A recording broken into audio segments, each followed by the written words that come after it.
अब दोस्तों, पिछली वीडियो में हमने साइप्ली के फर्स्ट 5 एपिसोड्स को कवर कर दिया था और इस वीडियो के अंदर हम आखिरी 5 एपिसोड्स को कवर करने वाले हैं। तो अगर आपने अभी तक पार्ट 1 नहीं देखा है तो जाकर देख लो, अदरवाइज आपको कुछ भी समझ में नहीं आएगा। उस वीडियो का लिंक आपको डिस्क्रिप्शन में मिल जाएगा। तो चलिए अब बिना किसी देरी के चलते हैं सीधा वीडियो की तरफ। एपिसोड 6 में फाइनली सलीम अपने डैड को कन्फ्रंट करता है। उससे अपनी माँ के सुसाइड के बारे में पूछता है। उसके डैड ये कहते हैं कि उसकी मॉम का मिसकैरेज हुआ था। डॉक्टर्स का ये कहना था कि अब वो कभी भी माँ नहीं बन सकती और उसके बाद से उन दोनों के बीच के रिश्ते बिगड़ने लगे थे। एक रात उसने देखा कि उसकी माँ घर पर नहीं है और वो रात को कहीं बाहर जा रही थी। अगले दिन आकर वो ये कहने लगी कि वो बच्चे के लिए दुआ मांगने गई थी और कुछ ही दिन बाद एक मिरेकल हुआ। वो प्रेग्नेंट हो गई और सलीम पैदा हुआ। अब इसके कुछ महीनों के बाद में ही उसका बिहेवियर चेंज होने लगा।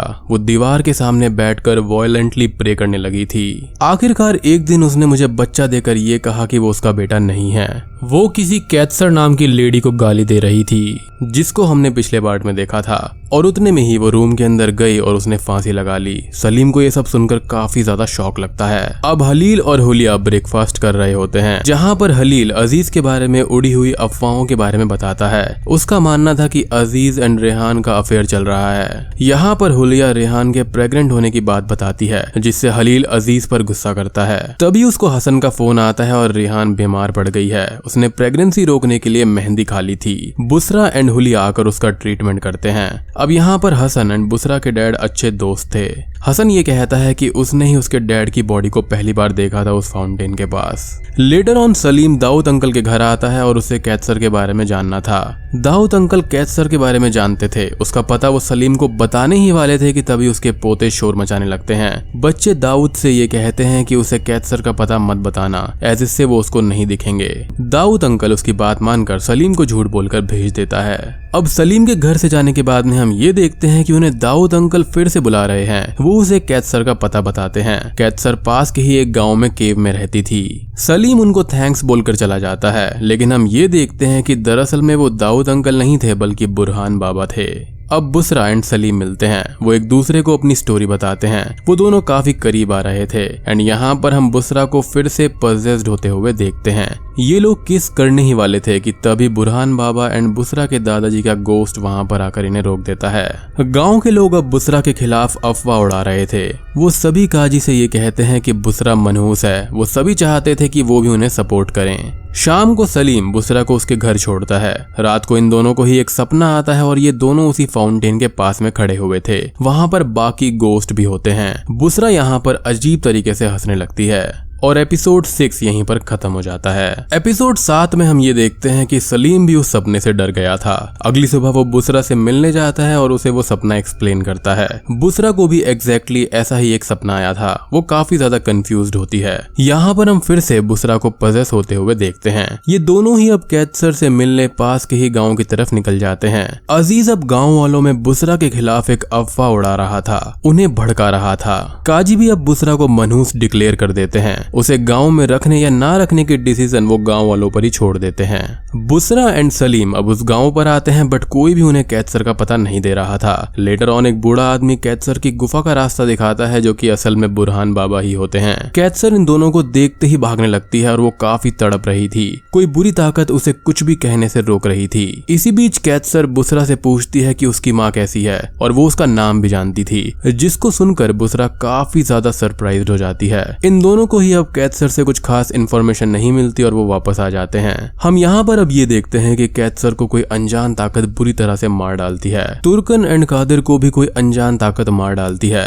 बुसरा अब अपनी माँ से फोन पर बात करने जाती है, बट डिस्टरबेंस आने लगता है। उसे वहाँ पर एक डिमोनिक वॉइस सुनाई देती है। सलीम बुरहान बाबा के पास जाकर सब कुछ एक्सप्लेन करता है। बाबा ये कहते हैं कि कैथसर को किसी ने रोक दिया होगा, इसलिए उसने तुमको भगा दिया है। अब बाबा यहाँ पर बुसरा के सामने वाले घर में खुदाई करने के लिए उसको बोलते हैं। वहाँ पर सलीम से जुड़ा हुआ एक गहरा राज दबा हुआ था। सलीम यहाँ पर काफी ज्यादा कंफ्यूज्ड होता है, बट वो फिर भी बाबा की बात मान लेता है और एपिसोड 7 यहीं पर खत्म हो जाता है। एपिसोड 8 में हम ये देखते हैं कि पुलिस को तुर्कन एंड कादिर की बॉडी मिलती है। उनकी बॉडी का कलर चेंज हो गया था, बिल्कुल अली जैसे। हलील अब मौके पर आकर चेक करता है और पुलिस को ये मर्डर लगता है, एज उनकी बॉडी को तोड़ दिया गया था। हलील ये बात हुलिया एंड बुसरा को भी बताता है। उन्हें वहाँ पर जाने से मना भी करता जाता है। दाऊद अंकल इमाम साहब से मिलते हैं और बुसरा के खिलाफ लोगों के भड़काने पर उनसे बहस करने लगते हैं। यहाँ पर इमाम साहब का ये मानना था कि उन्हें जो सही लगा उन्होंने वो कहा। वो कादिर तुर्कन के डेथ का एग्जाम्पल भी देते हैं, एज उन्होंने ही फर्स्ट टाइम बुसरा के खिलाफ अफवाह स्टार्ट की थी।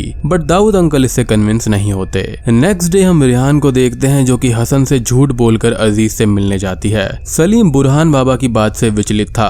वो अब बुसरा के घर के सामने वाले घर पर जाकर खुदाई करने लगता है और उसे वहाँ पर एक कंकाल दिखता है और उसके साथ ही उसको ढेर सारे विजन्स भी आने लगते हैं। विजन्स के अंदर वो ये देखता है कि एक दिन सलीम इजरा को घर छोड़ने आया था। वो अब उससे शादी करने के लिए रेडी था और इजरा के घर के अंदर जाते ही सलीम पजेस्ड हो गया था और इसी हालत में वो इजरा पर हमला करके उसे मार डालता है और उसकी बॉडी को सामने वाले घर में दफना देता है। यानी कि जो कंकाल सलीम को मिला था वो इजरा का ही था। इस विजन को देखकर सलीम पूरी तरह से टूट जाता है। उधर रेहान क्लिनिक पर आती है और उस पर अजीज ने हमला किया था। उसके पेट पर उसने लात मार दी थी जिससे उसका बच्चा गिर जाता है। बुसरा एंड हुलिया उसका इलाज करते हैं और उसको ये खबर देते हैं। कुछ ही देर के बाद में अजीज क्लिनिक पर कुछ लोगों के साथ में आता है। वो बुसरा को धमकाने आए थे, लेकिन हलील अजीज को साइड में ले जाकर अच्छे से पीटता है। उसे अब रेहान से दूर रहने के लिए बोलता है। वो पुलिस को बुलाकर सभी आए हुए लोगों को भी भगा देता है। सलीम अब अपने गम में इजरा के रिमेन्स को लेकर समुद्र के किनारे एक सुनसान प्लेस पर आता है। वहां पर उसकी बॉडी को रेस्पेक्टफुली दफना देता है। उस रात बुसरा सलीम से मिलने आती है। सलीम यहाँ पर इजरा को दफन करके अभी आया था। वो टूट चुका था और बुसरा से बात करने की उसकी कोई भी इच्छा नहीं थी। ये बात वो बुसरा से कहकर उसे उसके घर छोड़ने जाता है। अब बुसरा के घर आते ही उसे इजरा के बारे में बताता है। वो कहता है कि वो उसका कातिल है। बुसरा अब सामने वाले घर को देखकर फिर से पजेस हो जाती है और जोर जोर से हंसने लगती है और एपिसोड 8 यहीं पर खत्म हो जाता है। एपिसोड 9 में हम ये देखते हैं कि बुसरा पूरी तरह से पजेस हो गई थी। वो सलीम से डिमोनिक वॉइस में ये कहती है कि उसको उसकी हिस्ट्री में कोई भी इंटरेस्ट नहीं है। गांव में जितने भी लोग मरे हैं उससे उसका कोई भी मतलब नहीं है। हमें अब कोई भी अलग नहीं कर सकता। बुसरा इसी लाइन को रिपीट करते हुए बेहोश हो जाती है। सलीम को यहाँ पर कुछ भी समझ में नहीं आता। वो डरा हुआ था। बुसरा के दादाजी वहीं पर खड़े होकर इन सब चीजों को देख रहे थे। सलीम अब बेहोश पड़ी बुसरा को उसके घर लेकर चला जाता है। कुछ ही टाइम के बाद में अब बुसरा की माँ शहर से बुसरा से मिलने आती है और सलीम को देखकर सरप्राइज्ड हो जाती है। सलीम उसे अपना इंट्रो देकर ये कहता है कि वो एज़मा का बेटा है, गांव में टीचर है। उसे अब वहां पर अपनी माँ एज़मा का भूत भी दिखाई देता है जिसका इशारा समझकर वो वहां से चला जाता है। अजीज अब दाऊद अंकल के घर पर आता है। उन्हें अब फिर से बुसरा के खिलाफ भड़काने की कोशिश करता है। उन्हें धमकाने भी लगता है, लेकिन दाऊद अंकल उसको डांट कर वहां से भगा देते हैं। लेटर ऑन दाऊद अंकल के पोते जो कि गोस्ट होते हैं वो अजीज को मार डालते हैं। खैर अब बुसरा को होश आता है और वो अपनी माँ को देखकर थोड़ा खुश थी और सरप्राइज्ड भी थी। वो उससे कल रात फोन काटने की बात भी करती है, बट उसकी माँ ये कहती है कि उसे कोई भी फोन नहीं आया था। बुसरा अब कैंसर के बारे में पूछती है। बुसरा की माँ उसको अब सारी सच्चाई बताती है और दोस्तों अब यहाँ पर खुलते हैं पहले पत्ते। वो ये कहती है कि कैंसर एक जादू टोना करने वाली औरत थी जो कि लोगों की मदद करा करती थी। उसे एंड उसकी एक फ्रेंड एज़मा को बच्चा नहीं हो रहा था, यानी कि सलीम की माँ को, इसलिए उन्होंने कैंसर से मदद मांगी थी। यहाँ पर बेसिकली मदद तो एज़मा ने मांगी थी, लेकिन वो बुसरा की माँ को बहला फुसला के अपने साथ ले गई थी। अब कैंसर ने एक रात उन दोनों को बुलाकर एक रिचुअल किया था, यानी कि ब्लैक मैजिक, और उसके 9 महीने बाद बुसरा एंड सलीम का जन्म हुआ। ये सारी बात बुसरा की माँ ने अब्दुल्ला को भी बताई थी, जिससे वो खुश नहीं था। बुसरा को ये सब सुनकर शौक लगता है और उसे अपनी माँ पर काफी ज्यादा गुस्सा भी आता है। वो अपने रूम में जाकर डोर लॉक कर लेती है और रोने लगती है, एज अब्दुल्ला उसके रियल डैड नहीं थे।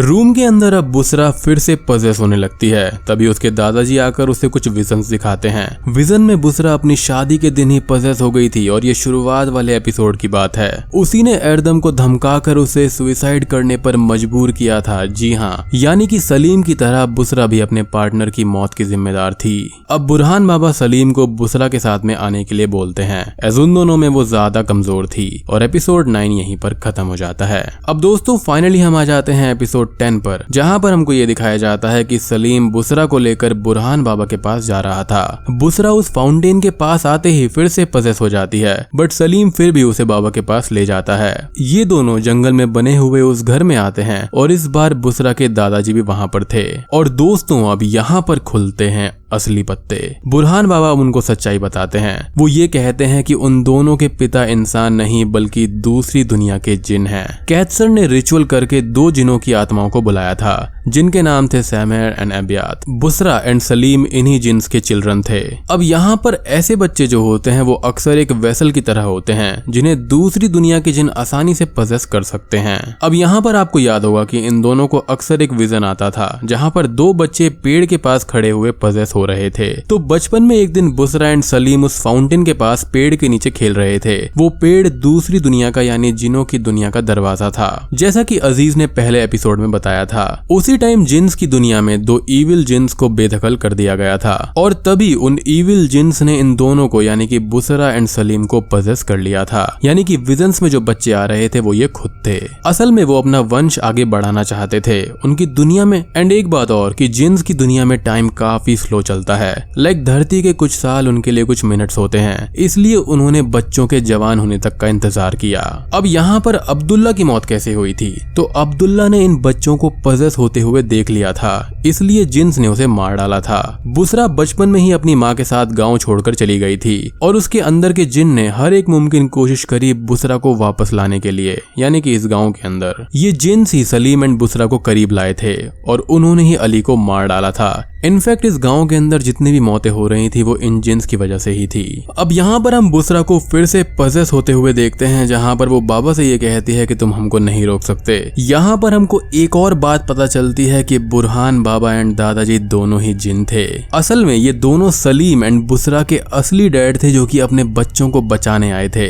यानी कि जिस रात ब्लैक मैजिक हुआ था यही दोनों जिन यहाँ पर आए थे। उन्होंने यहाँ पर इंसानों जैसा रूप धारण कर लिया था और यहाँ पर हम ये भी देखते हैं कि जंगल में कोई भी बंगलो नहीं था। जी हाँ, बुरहान बाबा ने सलीम को ट्रिक किया था ताकि वो कंफर्टेबल हो सके। दोस्तों, इस तरह के जो बच्चे होते हैं उनको एल अमरुक बोलते हैं और वो दूसरी दुनिया के इफरित जिन्स के लिए एक वेसल होते हैं। यानी कि इन दोनों के अंदर जो जिन्स हैं वो इफरित जिन हैं जो कि इविल जिन होते हैं। एंड अगर आपको याद होगा तो परी मूवी के अंदर भी इफरित जिन के बारे में दिखाया गया था कि वो कैसे अपना वंश बढ़ाते हैं। इन दोनों जिन्स के नाम ताकत और लियतली होते हैं। और ये बात तो मैं आपको बता ही चुका हूँ कि उस पेड़ के पास दूसरी दुनिया यानी कि जिन्स की दुनिया का रास्ता था। अब यहाँ पर ये मौके वाली बात थी कि ऐसे बच्चे उसी वक्त उस पेड़ के पास में थे और इन इफरित जिन्स को अपनी दुनिया से बर्खास्त कर दिया गया था। इनमें से एक जिन मेल था एंड एक जिन फीमेल। सलीम को एलिफ नाम की एक लड़की जंगल में मिली थी जो कि इन्हीं जिन्स के द्वारा पजेस करी गई थी और ये एक जरिया था सलीम और बुसरा को मिलाने का। और इसमें ऑब्वियसली कैसर ने इन सबकी मदद करी थी, बट अंत में जिन्स ने उसे भी मार डाला। बुरहान बाबा इन दोनों को एक और बात बताते हैं कि इन दोनों को खुद की जान लेनी होगी क्योंकि ये दोनों दुनियाओं के बीच का एक गेट है, तो इनको उस गेट को बंद करना होगा, जिसका मतलब यही था कि इन दोनों को अपनी जान देनी होगी क्योंकि ये लोग जैसे ही उन जिन्स को अपने शरीर से बाहर निकालेंगे ये दोनों मर जाएंगे क्योंकि ये बिना उनके जिंदा नहीं रह सकते थे। सलीम एंड बुसरा को ये सब सुनकर शौक लगता है, एज यदि वो अलग होने लगे तो उनके अंदर के जिन कई और लोगों को मारकर उन्हें फिर से करीब लाने की कोशिश करेंगे। जैसा कि मैंने आपको क्लियरली बताया कि इस टाइप के जो बच्चे होते हैं वो एक तरह के वेसल होते हैं। अब बुसरा यहाँ पर क्लियरली मरना नहीं चाहती थी। सलीम बुसरा से प्यार करता था इसलिए वो ये कहता है कि वो उसके लिए कुछ भी करेगा। अब बुसरा के अंदर की जिन सलीम से ये कहती भी है कि उसके साथ रहने के लिए वो कुछ भी करेगी। सलीम बुसरा से ज्यादा ताकतवर था एंड इसलिए वो आसानी से पजेस नहीं होता था। अब ये दोनों ही उस पेड़ के पास आते हैं एंड दोनों के अंदर से जिन्स बाहर आते हैं। जिन बाहर आते ही बुसरा बेहोश हो जाती है, जिसे देखकर सलीम बहुत तेज चिल्लाता है। वो अब बुसरा के अंदर के जिन को भी अपने अंदर ही समा लेता है, जिससे उसकी मौत वहीं पर हो जाती है। लेटर ऑन बुसरा को होश आता है तो वो ये देखती है कि सलीम मर चुका है। अब हम यहाँ पर ये देखते हैं कि दाऊद अंकल भी ठीक हो गए थे, उन्होंने उन गुड्डों को दफना दिया था। उसी समय हम बुसरा की मां एंड हुलिया को देखते हैं जो कि बुसरा को ले जाने लगते हैं। बुसरा को देखकर यहाँ पर ऐसा लगता है कि उसके अंदर की जो जिन है वो नहीं गई है और बूम, ये सीरीज यहीं पर खत्म हो जाती है। तो दोस्तों यहाँ पर मेरी थ्योरी यह है कि सलीम ने सुसाइड कर लिया, इससे उसके अंदर का जिन और वो खुद भी मर गया था, बट बुसरा बच गई। सलीम आसानी से पजेस नहीं हो रहा था, वो ताकतवर था, इसलिए उसने प्यार के खातिर कुर्बानी दे दी। बुसरा के अंदर की जो जिन थी उसने उसे फिर से पजेस कर लिया, एज वो बिना इंसानी बॉडी के जिंदा नहीं रह सकती थी। और मैं यहाँ पर ऐसा क्यों कह रहा हूँ कि बुसरा के अंदर की जो जिन है वो भी जिंदा है, क्योंकि बुरहान बाबा ने ये बात साफ कही थी कि अगर उसके अंदर से इफरित जिन निकल गया तो वो मर जाएंगे। तो यहाँ पर बुसरा जिंदा थी और उसका बिहेवियर भी अजीब था, जैसे कि वो अपने प्यार के मरने के बाद में काफी ज्यादा गुस्से में और दुखी थी। वो लेडी जिन यहाँ पर अब गुस्से में थी, जिसको हम साफ साफ देख पाते हैं। तो दोस्तों ये थी साइप्ली सीरीज की कहानी। ये एक प्रॉपर हॉरर सीरीज है। इसको आप यूट्यूब पर और MX प्लेयर पर हिंदी में देख सकते हैं। इसका म्यूजिक मुझे काफी पसंद आया। सेट डिजाइन, एक्टिंग, VFX सब बढ़िया है। ये आपको अच्छी तरह से डराएगी जरूर। तो दोस्तों वीडियो अच्छी लगी हो तो लाइक कर देना, चैनल पर नए हैं तो सब्सक्राइब कर दीजिए। तो मैं आप सबको मिलता हूँ अगली वीडियो के साथ में, तब तक के लिए